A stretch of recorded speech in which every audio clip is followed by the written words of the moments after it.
रत्नागिरी नजीकच्या कर्ला वालमवाडी येथील ग्रामस्थ समीक्षा संजय वालम यांच्या घराची भिंत रात्री 9:30 वाजता मुसळधार पावसात कोसळली। या घटनेत वालम कुटुंबियांचं मोठं नुकसान झालं आहे।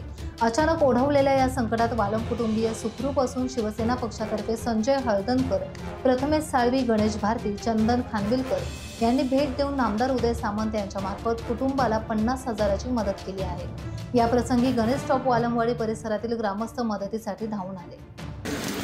आमचं मी घर बांधत होते आणि ते हे गणगा बांधत होते, म्हणजे हे संरक्षण भिंत बांधली होती घरासाठी आणि घर पण बांधत होते, पण ते घर पावसामुळे भिंत कोसळून गेली। सरांनी सामंत साहेब एवढे लांबपासून सुद्धा तिरुपतीला त्यांनी मला 50,000ची मदत केली, त्यांचं मी आभार मानते। तसंच त्यांनी नगरपरिषदेला विनंती करून हे संरक्षण भिंत कॉन्क्रीटीकरण संरक्षण भिंत बांधावी असं त्यांनी मला आश्वासन दिलं आहे, त्याच्याबद्दल मी त्यांचे आभार मानते। टाइम्स डिजिटलला लाईक करा, सबस्क्राइब करा, शेअर करा आणि बेल आयकॉन दाबायला विसरू नका। पाहत रहा टाइम्स डिजिटल।